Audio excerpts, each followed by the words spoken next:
can take appropriate action as early as possible to address the issue and prevent further health problems. It's never too early to give your child the healthiest start in life.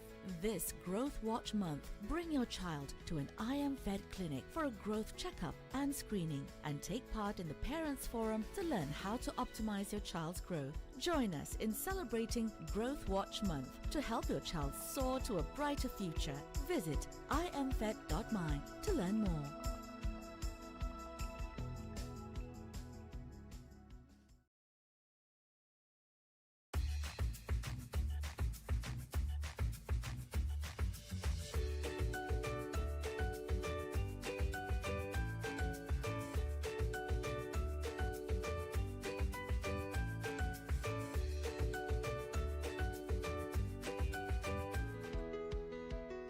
We are our children's best hope for their future, and every child deserves to reach their full potential so they can be their best selves in the classroom, on the playing field, and in the future. With the right resources and guidance, they can achieve remarkable things. And as parents, we want to fully support our children through their growing years.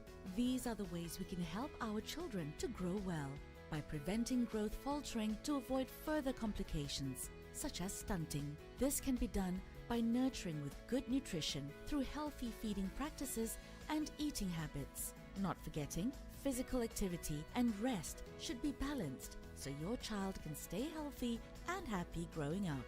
Regular growth checkups are also important to make sure that your child is following their trajectory. Monitoring your child's growth can provide important information about their overall health and well-being. To know whether they are receiving enough nutrition to track their development and to detect growth abnormalities early on, so you can take appropriate action as early as possible to address the issue and prevent further health problems. It's never too early to give your child the healthiest start in life. This Growth Watch month, bring your child to an I Am Fed clinic for a growth checkup and screening, and take part in the Parents Forum to learn how to optimize your child's growth. Join us in celebrating Growth Watch month to help your child soar to a brighter future. Visit imfed.my to learn more.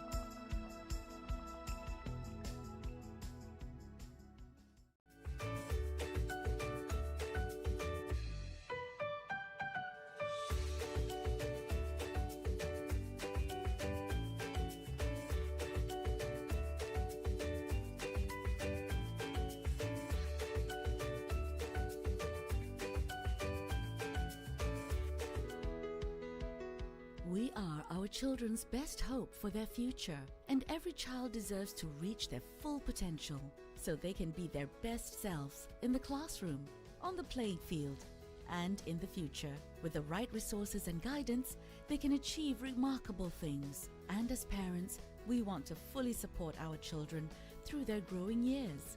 These are the ways we can help our children to grow well, by preventing growth faltering to avoid further complications, such as stunting. This can be done by nurturing with good nutrition through healthy feeding practices and eating habits. Not forgetting, physical activity and rest should be balanced so your child can stay healthy and happy growing up.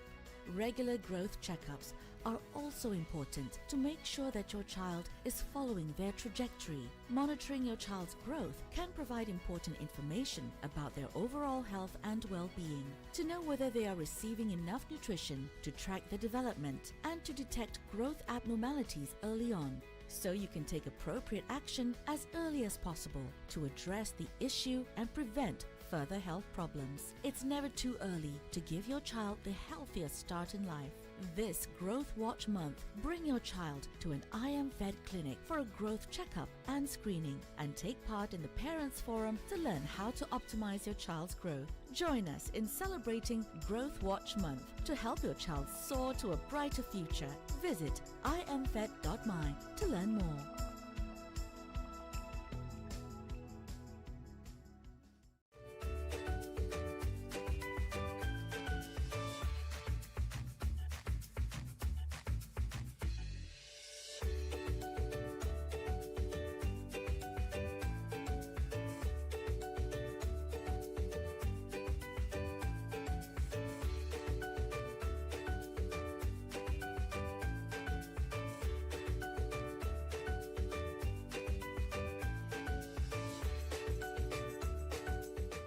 Hello, and a very good evening to everyone who has joined us on Facebook Live and YouTube Live. Welcome to the I Am Fat for Growth program in conjunction with the Growth Watch Month Forum series. My name is Jalisa Sanjana, and it gives me great pleasure to be hosting this forum series once again.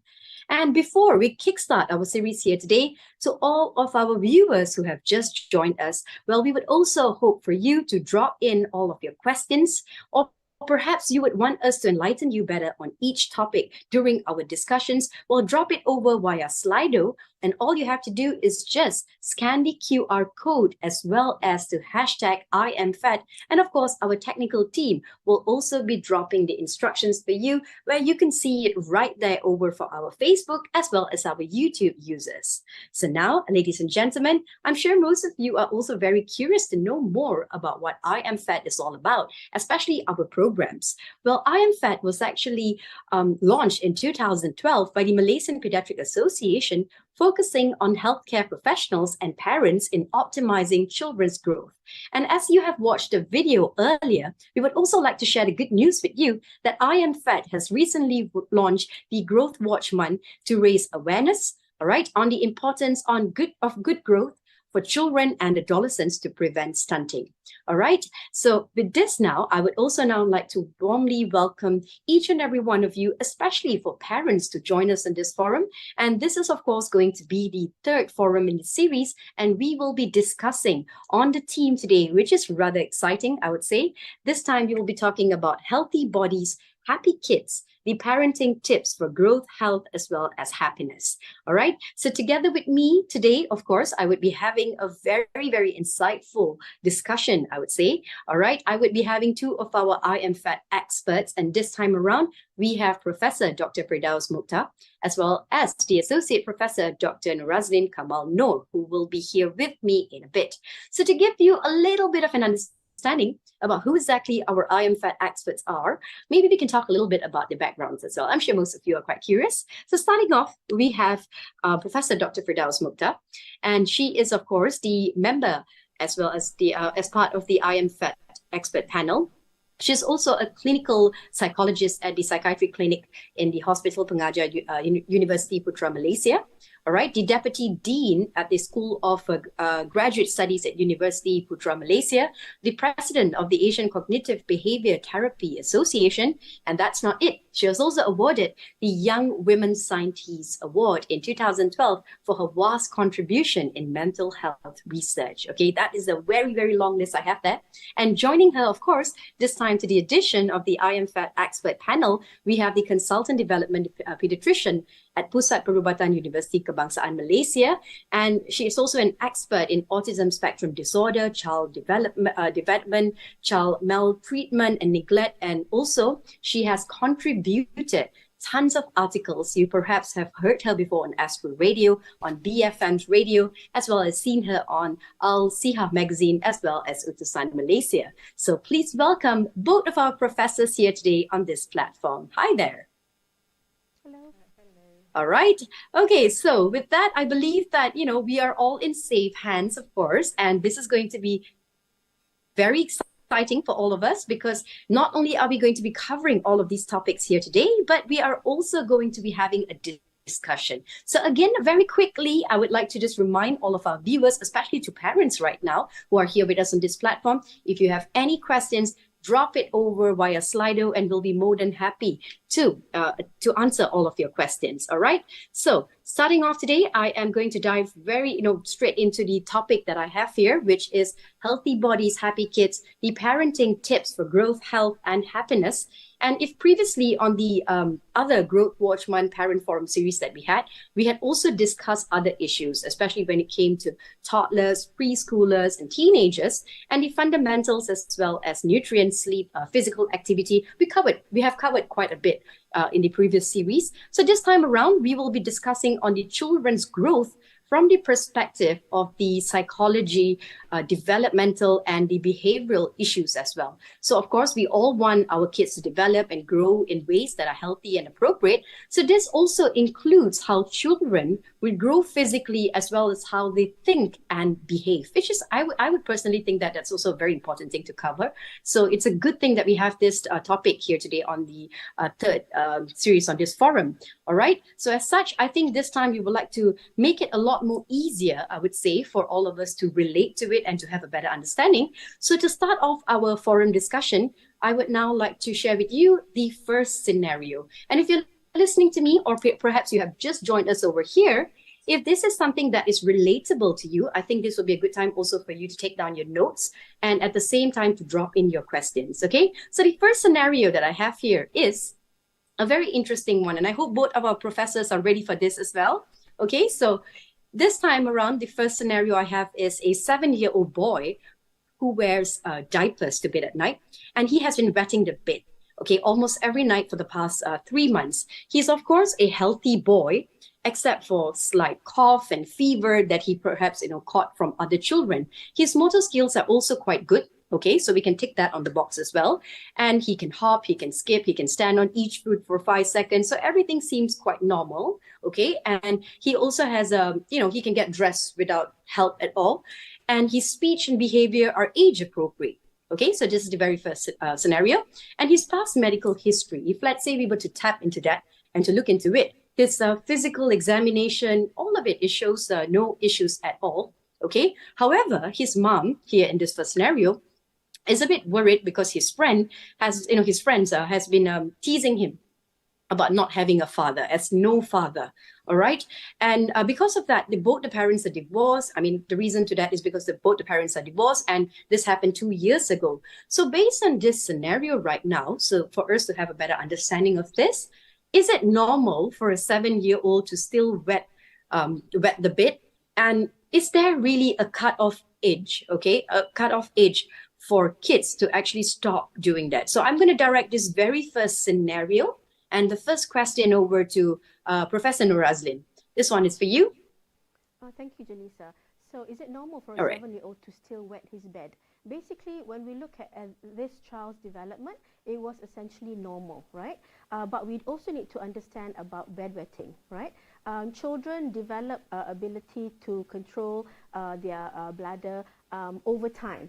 Generally, we expect that between maybe 3 to 5 years of age, but some children maybe develop full control later. In general, problems with what we call nocturnal enuresis or bedwetting is when we see children age 5 or more who wet their beds at night more than twice a week for more than 3 months. But there are some children who are still normal, who still have accidents or bedwetting incidents that occur maybe once a week, even at different ages. For example, in 5-year-olds, about 20% of them can still have accidents or bedwetting at night. In 7-year-olds, about 10%. By the time they get to their teenage years, let's say in a 15-year-old, it should really go down to 1%. So although there's no exact cut-off, we do see that as children get older, they should do this less frequently. And in a child who has already managed to attain dryness at night, if they then lapse back into this, then we have to think about why this has happened. Okay, all right. So it's a very clear understanding as well. The older the child gets, then perhaps it comes off as a very natural thing that, it doesn't occur as frequent as how it would be when the child is younger, right? Is that safe for me to say, to conclude? That's right, yes. All right. Okay, so, we have that good understanding of that. So this also now leads me to another part of it. Since we understand that, as a child gets older, it should come as a very natural thing for a child to stop. But could there be a reason for why the boy is bedwetting at this age, at 7? So I would also want to hear it from both of you this time, but maybe we can start off with Professor Firdaus this time. Is there, a reason that perhaps you could point out for us? Is there any, reason to that? All right. Okay. Thank you.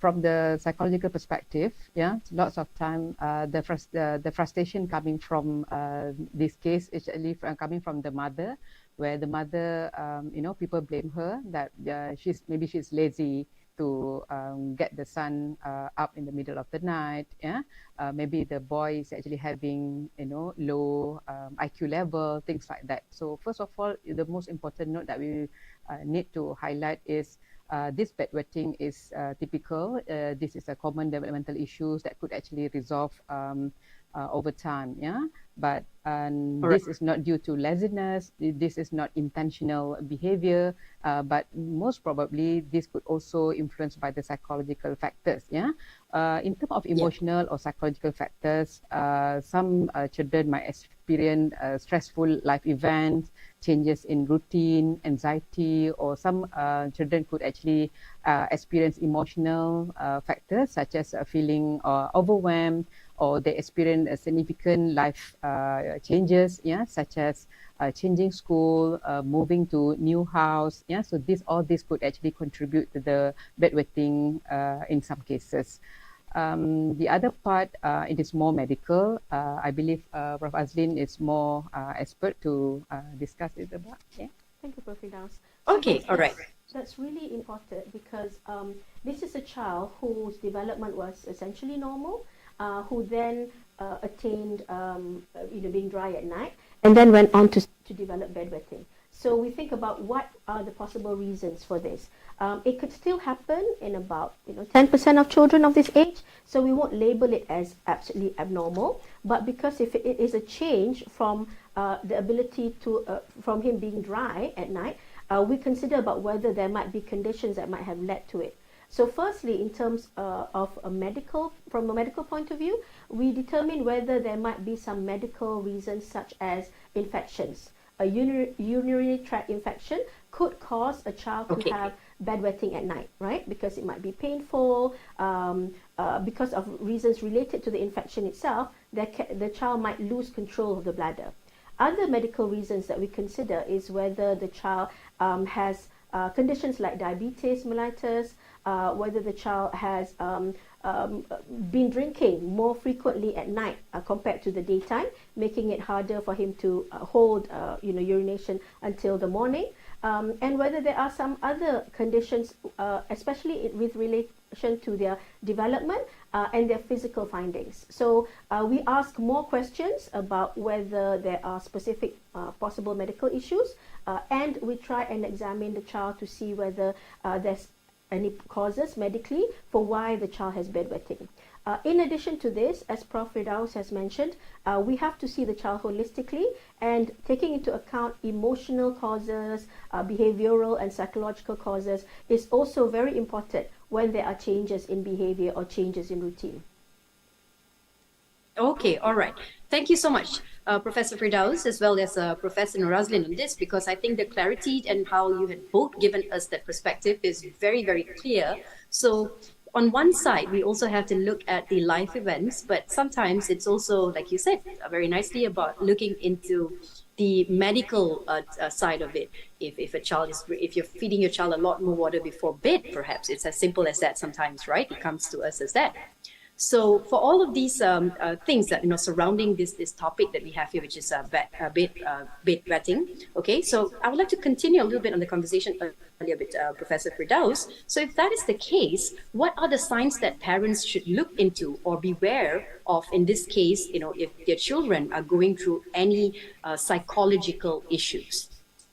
Okay, this is a very important part, yeah, where we really want to educate parents, okay, in order to be aware of the early signs or the red flags of the symptoms, or what the children actually going through, especially when there is a impact, significant event that happened in their life. Okay, so first of all, the one that is very easy to actually to detect is the changes in terms of the behavior. Okay, so for example, the parents notice that any changing in the behavior, such as excessive crying, aggression, withdrawal, sudden decline in the academic performance, or this could be the sign of the psychological distress. Yeah. The second changes is in terms of the emotional changes. Yeah, significant changes in emotion, such as persistent sadness, frequent fearful, anxiety, excessive worrying, or unexplained outbursts of anger. Yeah, so this is something that should be monitored. Number 3 is the sleep and appetite disturbance. Yeah, either they have struggled to actually to sleep, or they sleep a lot, or they don't want to eat, or they eat a lot. Yeah, so that actually lead to the significant increase or decrease of their weight. Yeah, so this is something that is obviously something that parents should be worried in order to explore further. Yeah. Number 4 is the social withdrawal. If the child start to isolate themselves, okay, from family activities, doesn't want to talk to friends, doesn't want to go out, have low interest in enjoyable things that they previously used to, so this may suggest the emotional difficulties. And the last but not least, one of the common sign that parents need also to be concerned is the changes in terms of the physical complaints. Yeah, so physical complaints sometimes is quite easy to be concerned or highlighted by the kids because they are going through some kind of pain, such as stomach ache, headache, fatigue, or any unexplained physical complaints. So this is something that parents shouldn't take it lightly. Okay, so this is where further evaluation, further reference to the mental health professionals or to the nearest medical doctors should be done as soon as possible. Okay, all right. Thank you so much, Professor. Because, a lot of parents, I think, are also unaware, especially when they have to look out for signs like this. So thank you so much for a very strong breakdown of that and also, of course, a better understanding of that. All right, so now, once again, to all of our viewers, if perhaps you have just joined us halfway through, well, this is still the right time for you to drop in all of your questions. If you would like any one of our professors to answer any of your questions, it's easy breezy. You just have to scan, okay, this QR code right here. And with the code of I am fat, you could drop it over. And of course, we would answer all of your questions during our Q&A session. All right, so now that we have covered quite a number of the sections of this entire topic that we have, let's also now look into the parents' perspective of this. All right, so if, let's say, how should parents approach their children if they do detect that their children are having emotional or behavioral issues? Do they confront them, or do they give them more time for the children to adapt and to also manage the changes? And I think this is also a very beneficial question, especially for parents who are, rather new, and a lot of things which are very foreign to them in terms of how to tackle issues like this when it comes to their kids' behavior. So over to you back again, Professor Firdaus. Okay, right. For this question, I would like to highlight the different types of parenting style first, okay, in order for us to understand what type of style that that we actually approach or handle our children. Okay, so basically, some people might actually have the idea of helicopter parenting, tiger parenting. Okay, so let me put it in more easier way, but where we have 4 types of parenting style.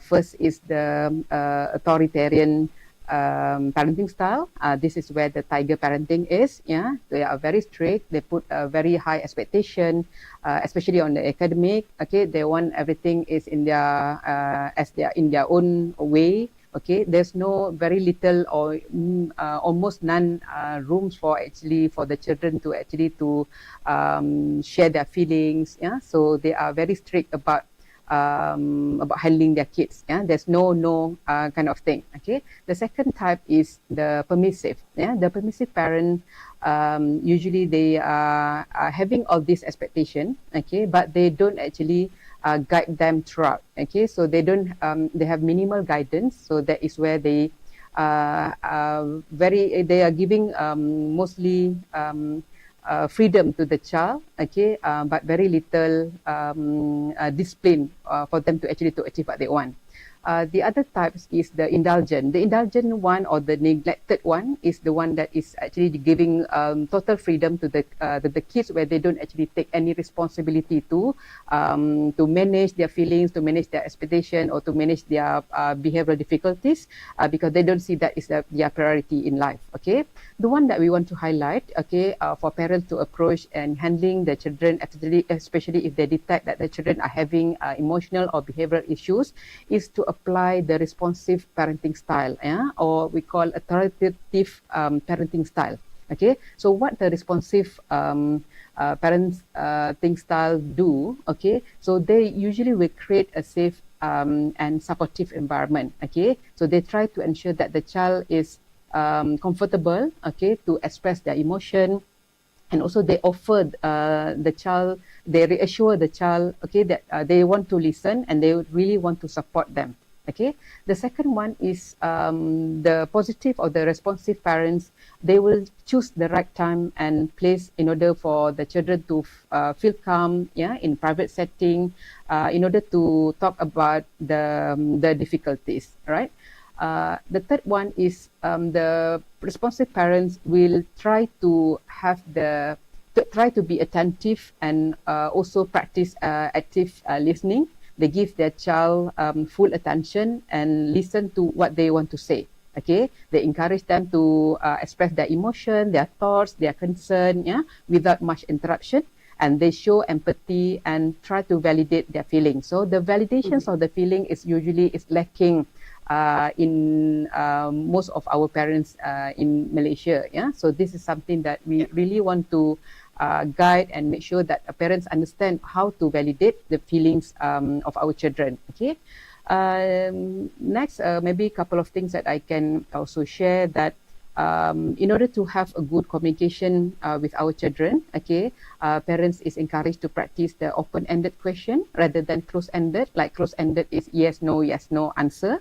Where the open-ended question, instead of asking like, did something happen, bad thing at school? Okay, you can actually ask, how was your day at school? Yeah, is there anything that you would like to talk about? Okay, is there anything that you would like me to help you? Yeah, so this that give more answers for children to actually to describe their concern. Okay, rather than just close question. The other one that I want to highlight is try to avoid blaming or shaming. Yeah, so this is sometimes parents like very fast to do, okay, very easy to do because they want to solve the condition or the issues. Yeah, it's And important I think to create. sometimes this happens in public as well, right? You Right. see it quite evident, right, in Yes. the natural way for. Exactly. Yeah, because this is where we usually do things based on our emotion, okay, rather than give it time to actually to think about it. Yeah. So it's important Yeah. to create a non-judgmental atmosphere. Yeah. Try to avoid blaming, shaming our children's emotions, behavior, but try to understand and also listen their perspective before they discuss about finding the solutions together. Yeah. All right. Thank you so much, Professor Firdaus, on this, because I think a lot of us, sometimes that we are aware of these types of parenting styles, but when it comes to really, executing the correct methods in terms of how you take care of your child's emotions as well, it sometimes needs to be pigeonholed to have a better understanding out of it. So thank you so much for your answer. But you could also correct me if I'm wrong on this, Professor. It's also sometimes it goes back to how the times are. The older generation and the newer parents also have a different approach towards it, right? Yeah, I think Professor? definitely there's some generational differences. But I think what's really important is that we get to know our children. We don't just ask them questions and expect them to be what we don't just expect them to fulfill things for us or be perfect, like perfect children. But it's to understand what our children's like, and to understand them, you need to get to know them. So I think it's respecting them as their own autonomous individuals, and in respecting them, you listen to them. You're not putting your own emotions on them. You're not judging them. You just love them and try and understand them. Yeah. Maybe I can very well add said. a bit on that. Okay, just because you've been raised in that environment, okay, you've been hit, you've been scolded, yeah, doesn't mean this is the only effective way for you to apply to the same to your children. Yeah. Yeah, definitely. Right. I think the good thing here also is that a lot of the newer parents this time around also they are also exposed to a lot of different things online or even on different books or platforms where you have a better understanding as how it was back then, right?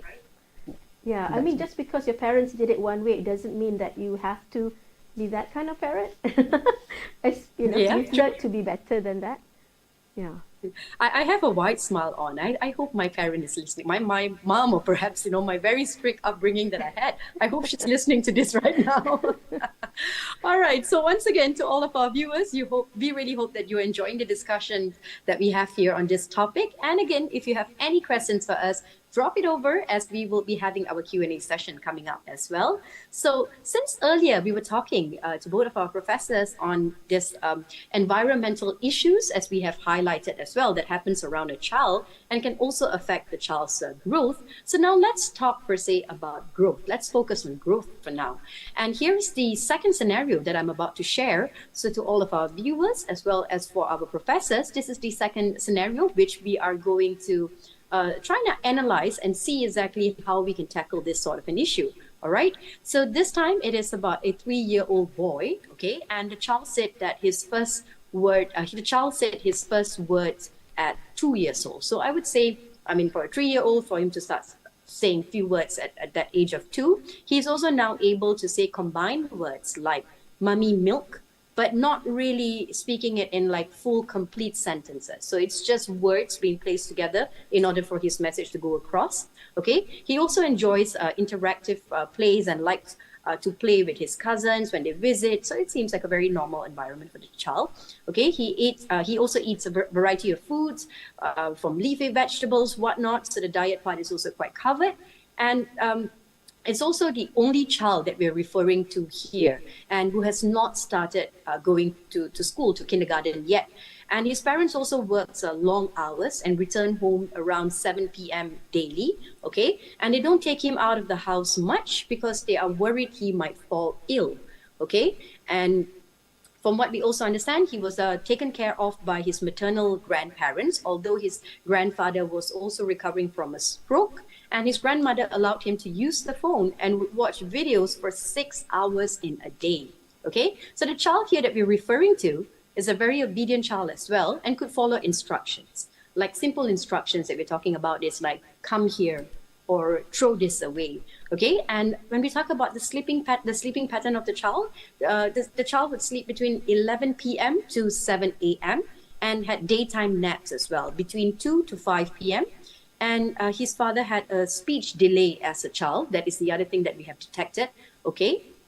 And also, so as far as what I can understand here, there are certain developmental milestones that the child has already, mastered in a very normal development. So based on this scenario, is it normal for a child to say his first words at 2 years old and only, be able to combine like 2 words by 3 years old? Do you think this is actually normal, we could say? So a word to Professor Norazlin first.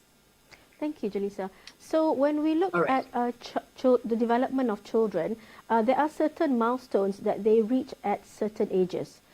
It's not exact as in meaning that you have to do it at a specific age, but if you don't do it by the average age, we would be concerned about whether there might be some delay in development, right? So for certain developmental milestones, there are goals that should be reached.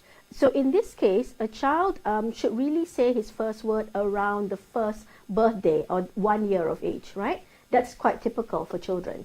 And by 2 years, most children will have enough single words to actually combine words together, like you mentioned, saying mummy milk or let's go. So those kind of combining words into 2 or 3 word phrases tends to occur at the age of 2. And by the age of 3, a child should really be able to speak in sentences. Like, mummy, let's go to the park, right? So this is what we expect by the age of 3. So looking at this child's scenario, it looks like for the development of speech, hearing and language, there is a delay. There is a delay. Okay. All right. So on this, right, Professor, we understand that it's quite normal for parents to also take it as by the time the child is 3, the sentences should be formed in a way so that the message can go across and, it's a better understanding. But for most parents, right, how would they actually know if a child has delayed development? Are there any sorts of red flags that a parent should be aware of, or is it just going to be based on what they hear? So is there like a proper breakdown that you could share with us on this, Professor? Sure, yeah. So when we talk about development, there are areas of development or developmental domains. So the 4 main areas of development are as shown in the slide here. The first one is growth.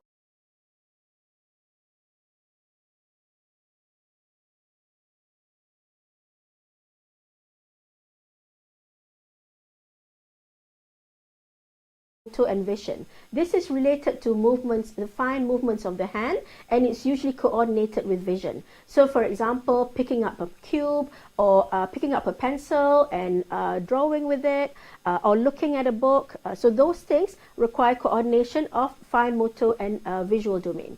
For the third area or third domain, this is the area of hearing, speech, and language. Like in this particular child, this is the domain he seems to have a delay in, whereas the other areas of development seem to be okay. The fourth area of development or domain of development is social behavior and play. So social behavior talks about how the child reacts to other people. For example, a baby even by about 4 to 6 months of age will react to smiling at you when you smile at the baby, right? So there's some reaction to a person.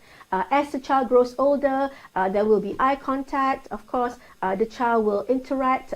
When the parents talk to the child will attempt to converse back in their own babbling sounds. And they will be able to share things with their parents by, for example, pointing at things or looking at things together.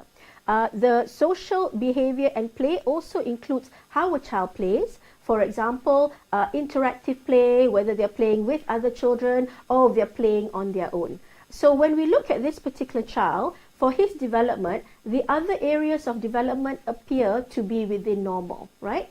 He is active, he's playful, he likes playing with his cousins, he seems to have good eye contact, but he has got delay in a specific domain, which is the hearing, speech, and language, because his expressive language, what he's able to say, is not as it should be for his age. So, for example, he is delayed by about a year for his hearing, speech, and language, whereby at 3 years, he is not yet able to speak in sentences. Okay. I would like to add a little bit more. So to give the holistic understanding of the red flags of the development among children, especially below 6 years old, there are 3 things that maybe is not mentioned. Okay. First is the cognitive development. Okay, so if there is a either regress or not forming, okay, especially that's related to the disruption of the memory skills, concentration skill, attentions of the children, inability to do problem solving, according to age appropriate activities. This is something that also consider red flags for the children development. The other 2 that I would like to highlight for parents to know also is the self-help skills. Self-help skills is or the daily activity and daily living skills. Such as toilet training. Whether a child can dress on independently, feeding independently. So this is also something that parents should understand what age that is appropriate to be developed.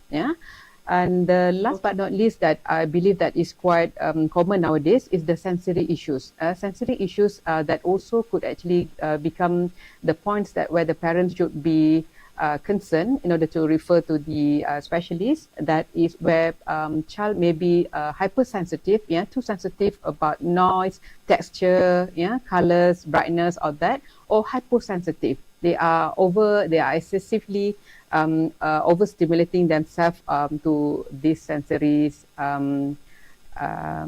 textures, sounds, and all that. So this is something that also is important for parents to understand where the part that is excessive or deficits in the children development.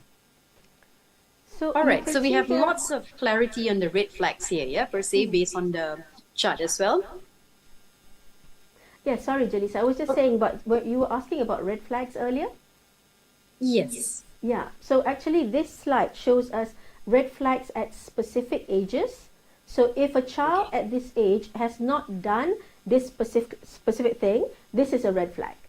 So for example, at 18 months, if a child is not yet able to understand simple commands, like come here, give it to me, or the child has no meaningful words. As I mentioned, they should say their first word at about 1 year. So by 18 months, if a child still has no single words at all, this is really a red flag that parents should be aware of and actually think about bringing the child to be seen by a professional.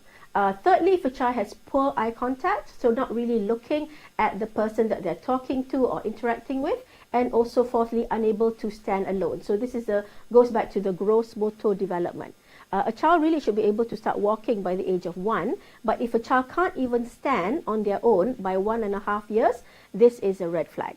So by 2 years, by 2 years on the other hand, if they're not able to put words together or have a vocabulary of less than 20 words, if they can't play in a meaningful way, where they have stereotypic play, which means that they play the same kind of way over and over again, maybe just lining cubes in one line or spinning the wheels of a tire. That's again one of the signs of a red flag at the age of 2. Okay, all right. So I think we have lots of clarity based on this chart as well. Very nicely put. 18 months all the way to 5 years. And of course, it's easy for parents to monitor from there as well. So this is, of course, now going to lead me into the next part of the question, of course. If at all parents were to detect any of these red flags, as we call it, what can parents do if they notice this? And what else can they do to optimize their child's development? Because I think a lot of parents sometimes, as much as, we don't like to say it, but it happens very naturally among parents, I would say, that it's always the whole comparison that's being done as well. If you were to have a relative, or perhaps you have a friend who has a child in the same age group, and if one goes ahead and does something first, if it's talking or reading or any of that, a lot of parents also sort of panic in a way. All right, I think this happens very often among most parents around us, as we see. Or even if they do detect any of these red flags, which are quite evident, or like you have given us a very good chart with clarity there. So what do you think parents can actually do, and how do they actually optimize their child's development? So over to you again, Professor Norazlin. So the chart that we had on the previous slide showed the red flags at specific ages from 18 months to 5 years. So if children at this age does not reach this specific milestone, parents firstly need to be aware, right? Need to be aware, this is what my child should be doing at this age, right? And if they're not doing it at this age, not to worry them, but of course to be aware of what's normal development, is for the parents to get some help, right? So if their child is not, for example, by the age of 4, has not playing with friends, has poor memory for words and numbers despite instruction, has no concept of color after being taught, they seem to forget what they were taught over and over again, doesn't ask questions like why or what. So these are signs at specific ages that the parents need to bring this child to the attention of a professional. So of course, what I mean by that is that I think the easier thing would be bringing the child to their pediatrician, right, first. So younger children might be brought to the clinic kesihatan. Older children can be brought to a pediatrician. People who actually specialize in child development are trained further. For example, these are developmental pediatricians like myself. So developmental pediatricians can also go on to diagnose children with specific developmental conditions. But your first stop can be your pediatrician. Other people who can also help with this, other than pediatricians, are, for example, family medicine specialists, child and adolescent psychiatrists, clinical psychologists that can help give clarity about what's going on with the child. And the kind of resources that parents can use to try and figure out whether the development of the child is normal or not is to look at things like buku kanak-kanak. When a child is born in a government hospital, they get given the blue or pink book. And in the blue and pink book, there are various things that can be helpful, including developmental milestones. Apart from that, they can also look at other resources like My Positive Parenting or CDC tracker for developmental milestones. So there are actually free apps nowadays that you can use to track your child's development. This is not to worry parents, but really to empower them so that they know what is normal development, so they can pick it up early and bring it to the attention of their pediatrician or health practitioner. So what can we do to help? Of course, children learn by interacting with the environment, by doing things, right? Unfortunately, for the past almost 3.5 years, for a large part of that time, children didn't have the opportunity to do that. But what they need to do is actually to have opportunity to go out and play with friends. They need toys to play with. They need opportunities to run around. They need things that they can do to stimulate them. Things, for example, like reading that can help improve concentration and memory. Playing with other children so they can understand other people's reactions, and also strengthen their social and relational skills. So really early stimulation is very important because a young child's brain is still developing. And what we learn is what we are actually able to retain, and the cells in the brain, the connections between the cells in the brain are stronger if we have those kind of experiences. So we will retain knowledge of the kind of experiences that we've been exposed to. So if we don't have those experiences, then we won't be building those relationships or the connections between the cells of the brain. And this is what happens in very young brains. So early stimulation is very important. But in addition to early stimulation, children should also grow up healthy. Like we mentioned, healthy bodies. What do children need to have healthy bodies? They need to be able to have enough rest and sleep. They need to be able to, as we mentioned, play. They need to have a good diet. They need to have enough stimulation that they're not just stuck doing one kind of thing. So for example, in the case that you mentioned, the child watched quite a lot of, there's a long period of screen time. He was using, 6 hours in a day. Yeah, that's right, 6 hours. Which really means that for 6 hours of his day, he's not doing what he should do to help stimulate his development. He's not talking to other people. He's not playing with other children. It takes time away from him doing things that helps his development. Yeah. All right.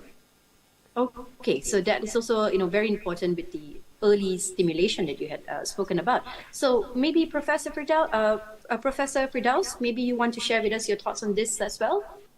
Yeah, the one that Professor Lin has shared, is actually has covered quite a lot.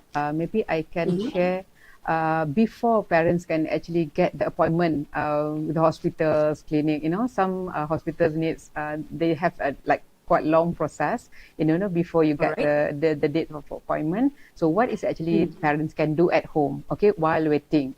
That doesn't mean that how severe is your child. There's nothing that you can actually do at home. So basically, I would like to encourage parents, to create the supportive environment, safe and supportive environment by looking, by doing PAX activity. What is a PAX activity? P is stand for physical activity. So what is a physical activity that you want to do with your child? You can walk together, run, jog together. E is emotional activities. What kind of emotional activity that you can create a safe and happy environment at home? You don't need a doctor to actually to get your get the skill for you to make your child to laugh. So you as a parent, so this is something that you can actually create activities at home. Then C is a cognitive. What is the cognitive activities that you can do at home? Some like problem solving skill activities at home. And the last but not least is the S, social skills. So that is where you can promote the social interaction. Maybe you you're talking with your husband and wife.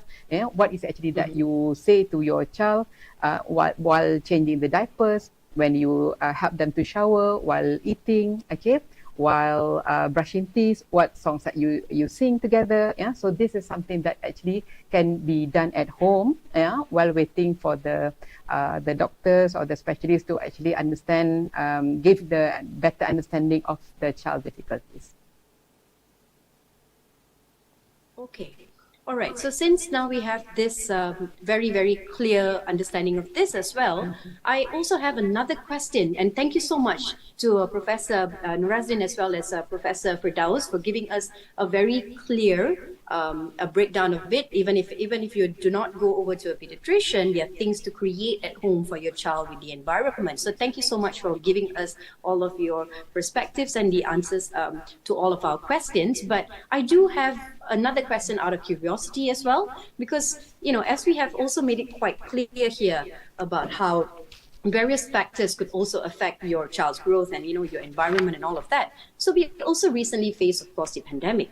So when we talk about the pandemic, a lot of kids, of course, were quarantined. They also had difficulties in going out and meeting people. So there's also a very big change here if we talk about the pandemic. And, it definitely, I'm sure a lot of experts would also agree on this, that it may have affected the child's early development or growth. So what is your take on that for both of you? Maybe we could start off with Professor Roslyn on this.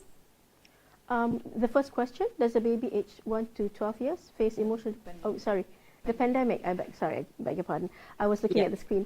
So for the pandemic, I was mentioning about how in the past 3.5 years, children have really, not just children, all of us really, have been, at various stages in lockdown and, been in the pandemic and post-pandemic stages.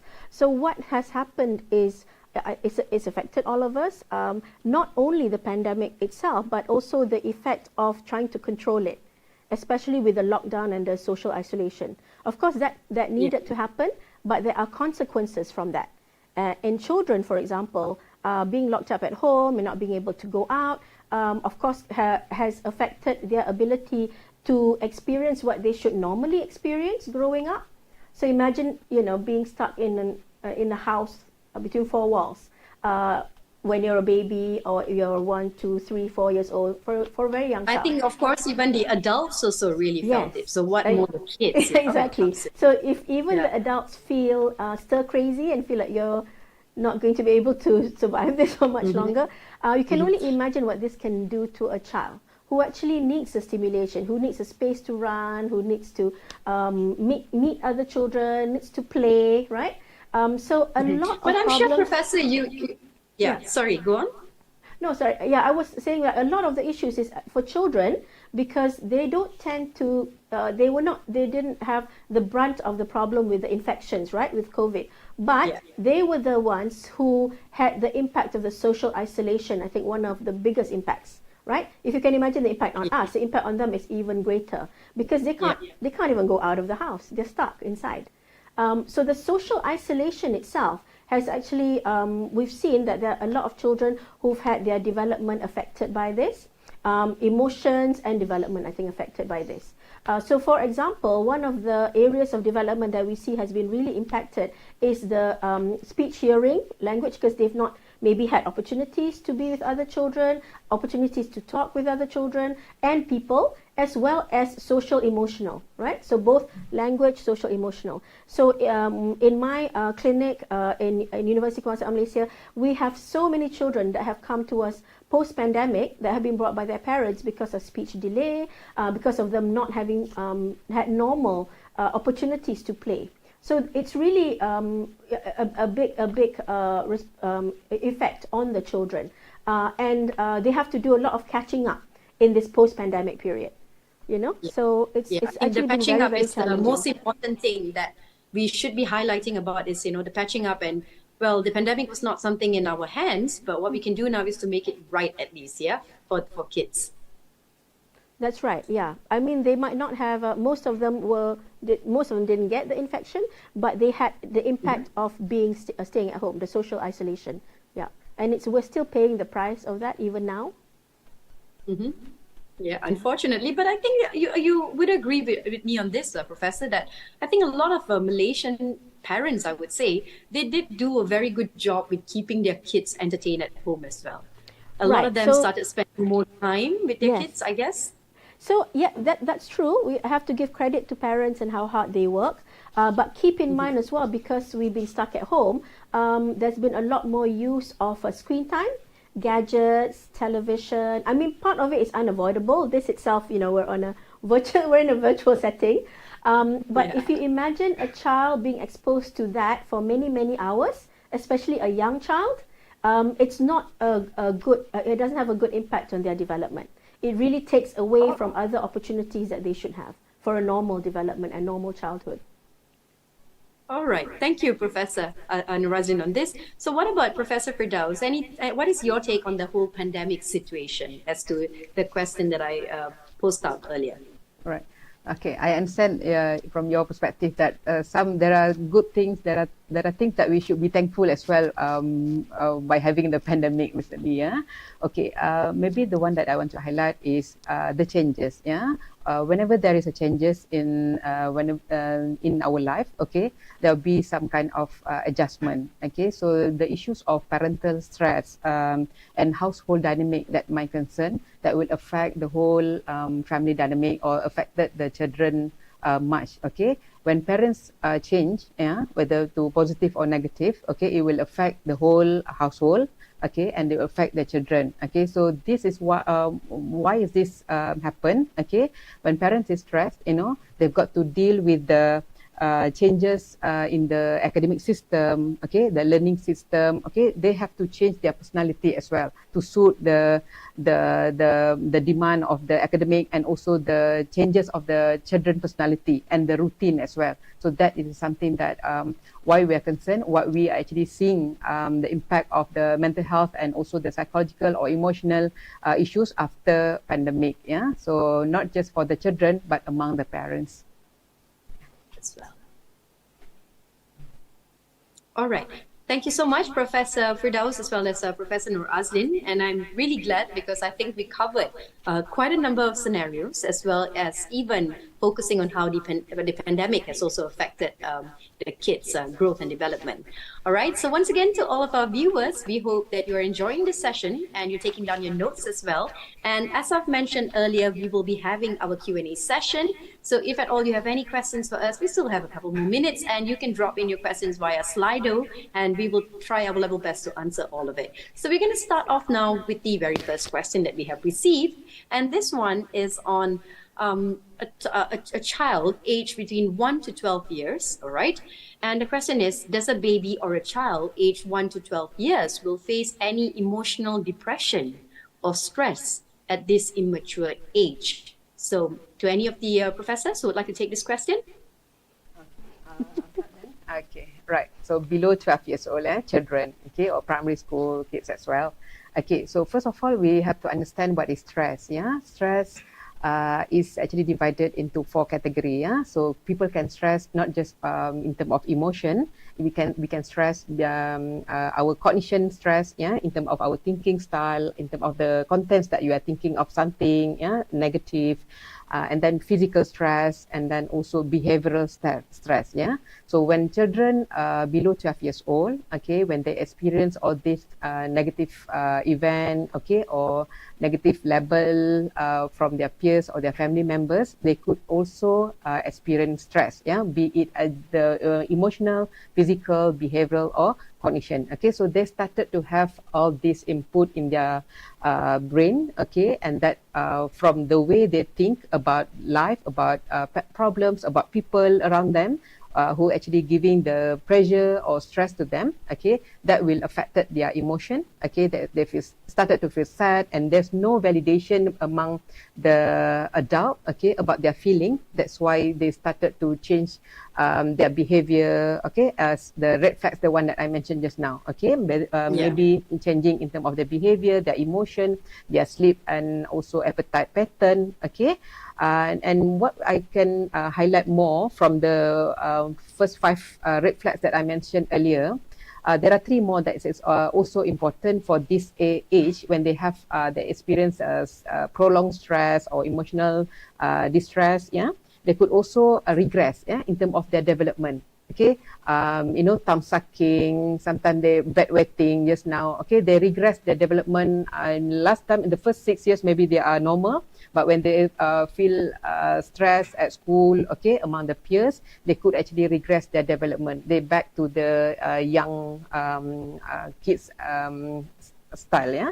And the other one is academic declination. Okay, so this is something I think like by the age of 7 to 12, okay, you have some activities at school, yeah, examinations and whatnot.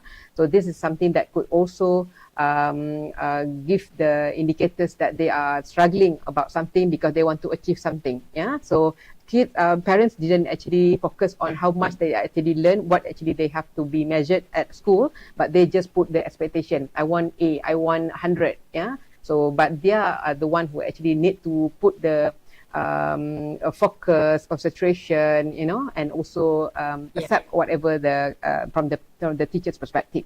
And the last point that I want to highlight is when there is issues with emotion among these years of age, yeah, they could also experience a self-destructive behavior. They start to blaming themselves. They start to when their feeling is not being validated, okay, they could actually feeling numb or empty.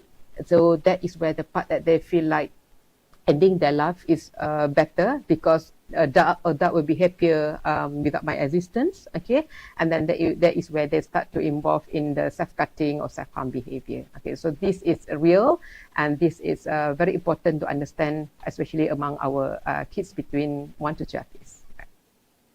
All right. Thank you, Prof. And I think, it's safe for us to say that it all relates back as well, yeah? The cycle of it, with the red flags and all of that.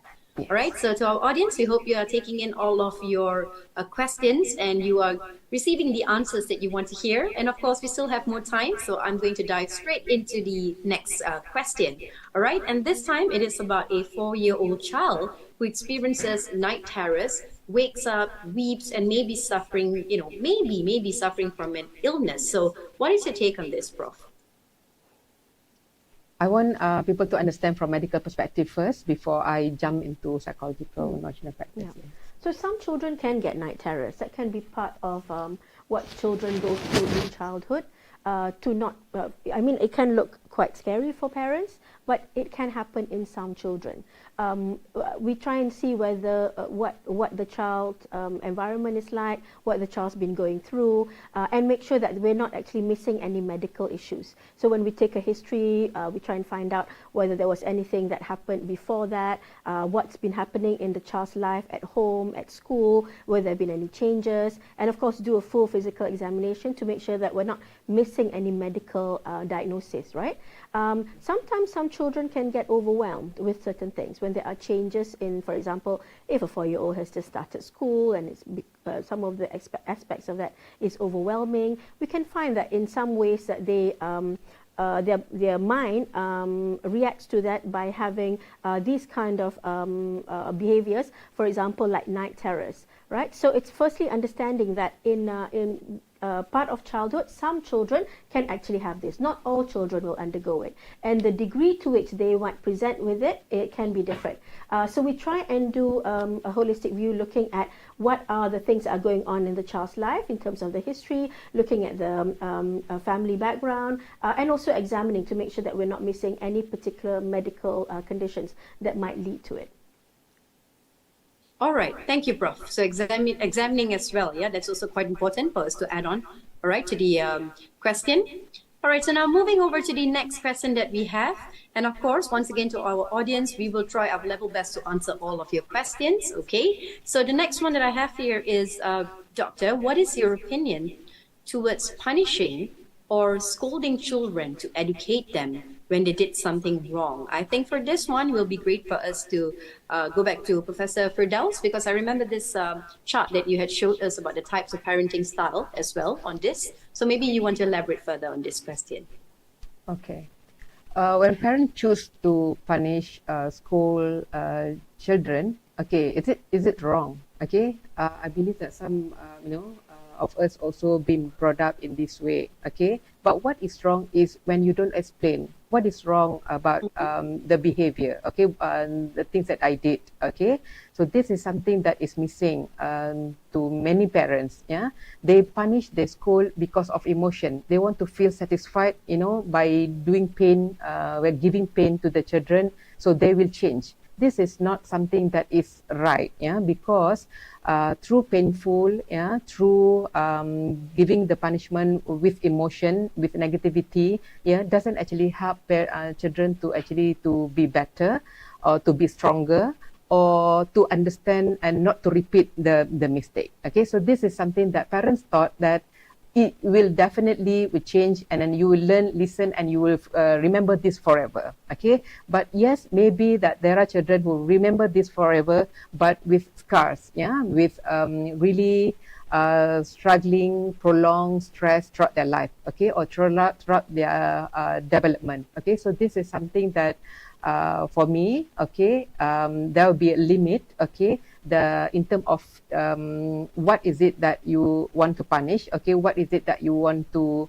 scold children, okay, as part of the educating them, okay, but most important, if you got to explain, yeah, you must make sure that your expectation is rational, okay, and then you must make sure what is the consequence of your penalty, and also the consequence to the children as well, because there will be different developmental age for the children to understand what actually the parents are doing in terms of the reward and the punishment. All right. Thank you so much, Prof. And I think, again, it goes back to a balance of it as well. At the same time, educating your child as to why a punishment is being carried out, right? Yeah. Okay, so now we'll move forward to the next question that we have here in our Q&A session, and I hope all of you are enjoying this session so far. And we are still taking in a couple of questions as we have a couple more minutes left before we wrap the session up. So the next question is, my child was just diagnosed with autism spectrum disorder. So what are some tips for parenting kids with autism? What are the tips that we can actually share with parents? Okay. So firstly, just for the benefit of the audience, we make a diagnosis of autism spectrum disorder in children in which we see differences in two areas. Firstly, that there's a problem with social communication, where the social communication is not quite like what you expect of a child of that age. For example, having problems with verbal and non-verbal communication, like having poor eye contact and not communicating when they use their words to speak, and also problems with socialization. The second area of difficulty or impairment that we see in children with autism is restrictive repetitive behaviors, interests, and activities. And these can be seen when children have, for example, stereotype play, stereotype motor behavior, or speech. Stereotype means doing it over and over again in one particular way. For example, a child who just repeats the same thing over and over again, or a child who does the same movement like hand flapping or tiptoeing or spinning, or a child who plays in a stereotype way where they play just by lining up objects or spinning the wheel. The other areas of behavior in which we see autistic traits are when a child is quite rigid or wanting to do things in his own way, rituals and routines that have to be done a certain way, and if the child is not able to do it, it makes him quite distressed. Children with autism also tend to have restricted interests and activities, meaning they like specific things. For example, dinosaurs. So there are some children with autism who have delay, but they know all the names of different dinosaurs, even though I can't pronounce them, right? But they can pronounce it better than I can. And lastly, difficulties with sensory issues, whereby, like Prof. Dawes mentioned about sensory issues earlier, they could have sensory hypersensitivity or sensory defensiveness or sensory seeking behavior. This shows that in some children with autism, when it comes to certain sensory input, they can struggle with managing it. Either they find that it's too much, like a sound is too loud and they need to close their ears, or a certain tactile sensation is too much, so they don't want to touch certain textures, or don't want to walk on the beach, or don't want to have their hair cut, or they're looking for certain sensations, like putting things in their mouth or smelling things, where they're trying to get a certain sensory input. So we see these difficulties in the two areas for children with autism spectrum disorder, but children with ASD can present differently from one child to the next. They can be mild, moderate, or severe, and each child's presentation can be different. So because of that, it really depends on what the child is like, right? But the two areas in which it might be helpful to help the child is firstly to help with social communication. So in children who are not yet speaking or not communicating well, we try and get them help to communicate better, not just in improving their language, but also in how they use it. So pragmatic language, and also for social communication. So using language to communicate with others, language and non-verbal communication. Secondly is of course with those behaviors. So for children who have a lot of problems with sensory input, so for they might need some management of that. Reduction of the things that makes them upset, and also getting them used to certain sensory input, right? So they have some exposure to it, and they are able to modify their response to sensory input.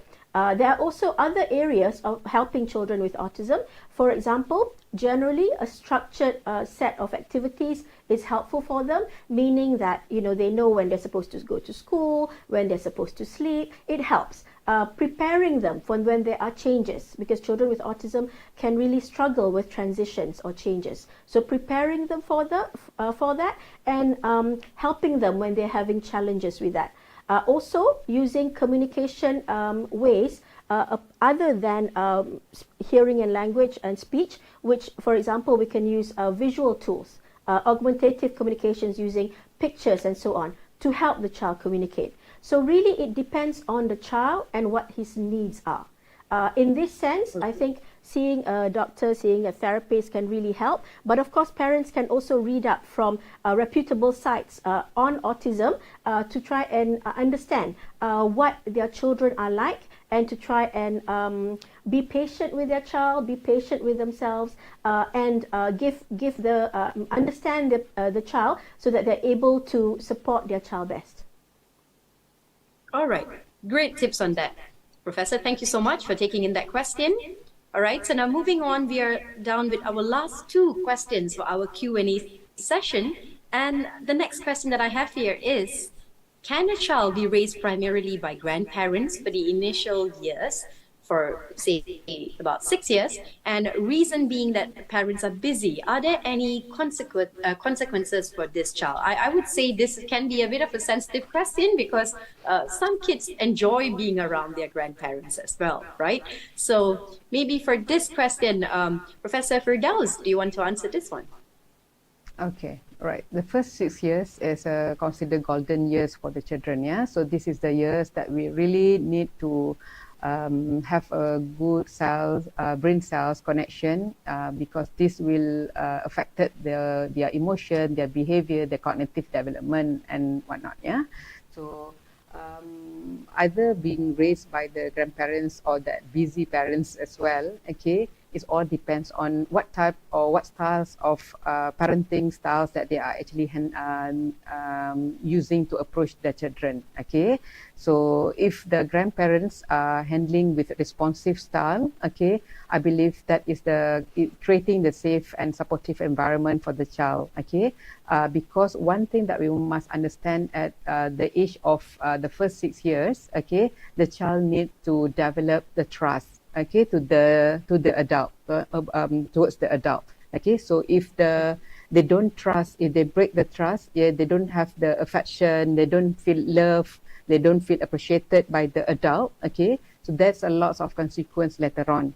Second thing is by the age of 5, 6, yeah, they have to develop the sense of autonomy and independence. If they're being raised by the grandparents who are permissive or indulgent or neglected just now, okay, so they might actually end up poor resilience. They don't know how to do problem solving in their life. Yeah, they have difficulties in terms of social interaction, and also that's affected their development. Okay, so same goes not just for grandparents, but for the parents who are applying the permissive or the neglected parenting style. So I believe if the grandparents or the parents are not actually applying what they have been learned from their own experience, they try their best to actually to become a positive or responsive way of parenting, the child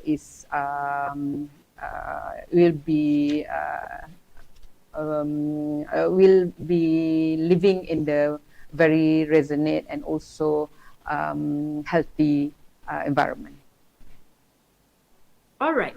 Thank you so much, Prof, on this. So, the way to put it, I guess, is the key is that to spend as much time with your kids in that first 6 years. Yeah, Prof?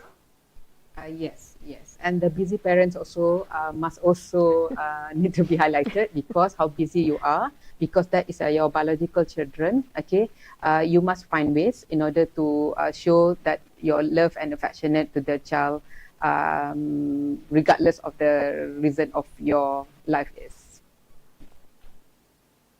All right, great advice on that, Prof. Okay, so now we are going to take in the final question for our Q&A session.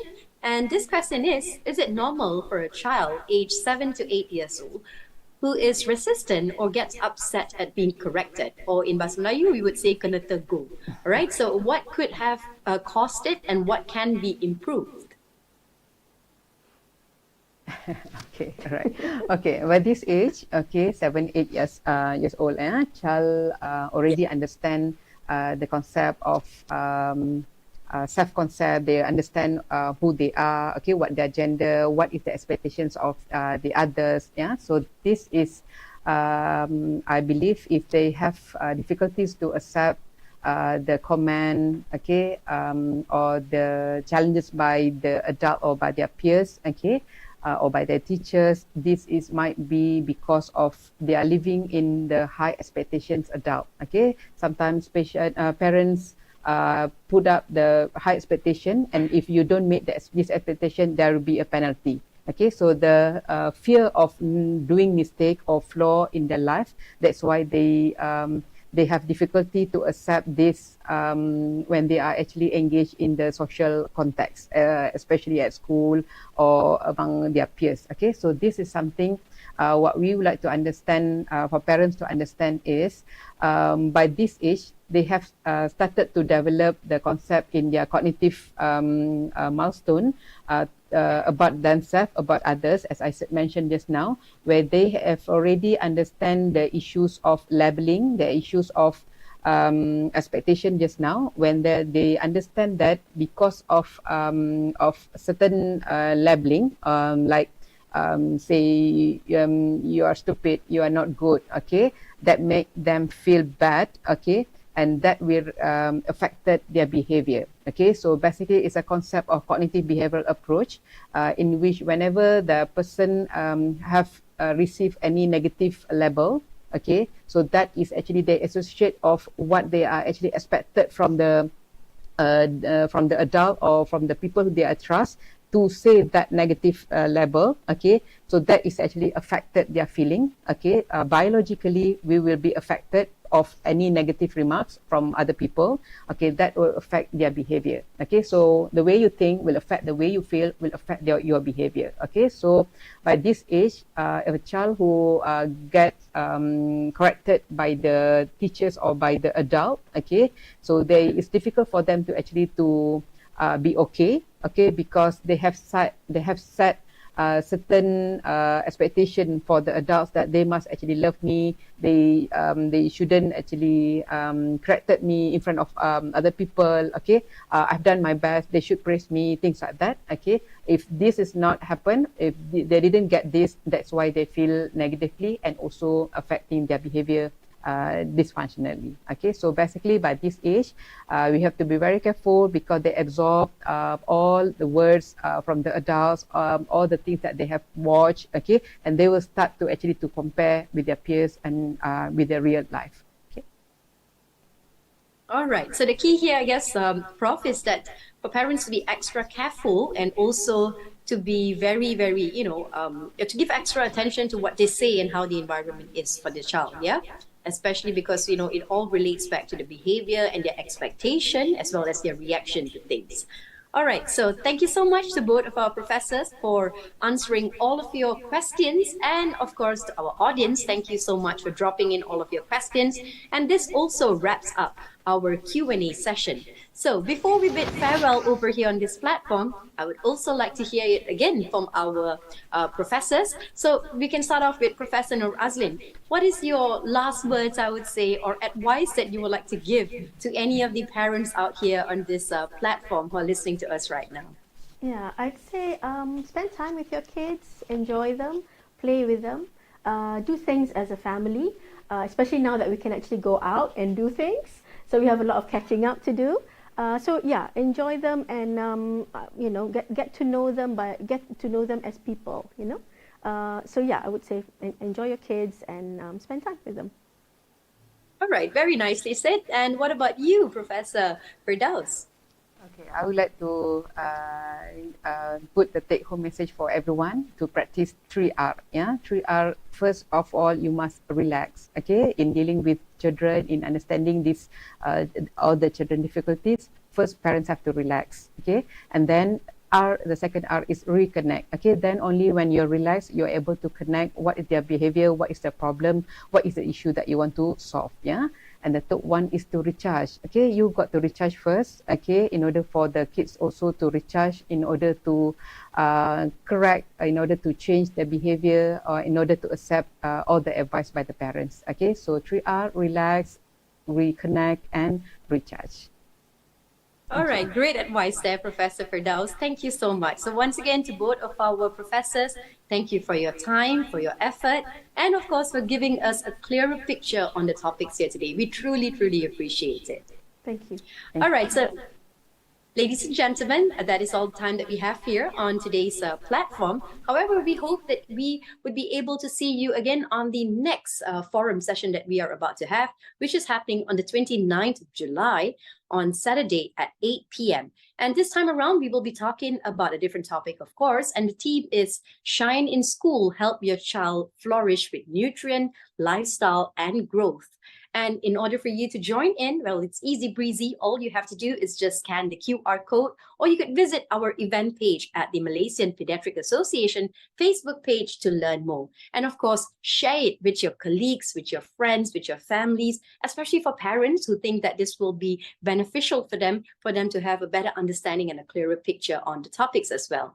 And of course, for those of you who have participated in our Touch and Go contest for today's forum, thank you so much. We truly appreciate it. And stay tuned for tonight's winner announcement. Okay, actually, we are not going to be announcing the winner just here on this platform, but we will be contacting the chosen winner via email in perhaps about a week's time. All right, so let's all focus and bring together the focus on our healthy growth for our children in this Growth Watch month. So lastly, before we actually wrap things up and we bid farewell, we would also appreciate for you to take your time to give us your feedback and let us know exactly what you think about our forum series. Okay, and you could also drop in just scan the QR code and drop in the feedback forms right here. All right. So once again, ladies and gentlemen, thank you for joining us, and we hope you have enjoyed the session. We hope to see you on our next session, which is on the 29th of July on Saturday at 8 p.m. So that's it today for me. I am Jalisa Sanjana signing off this platform. See you and good night.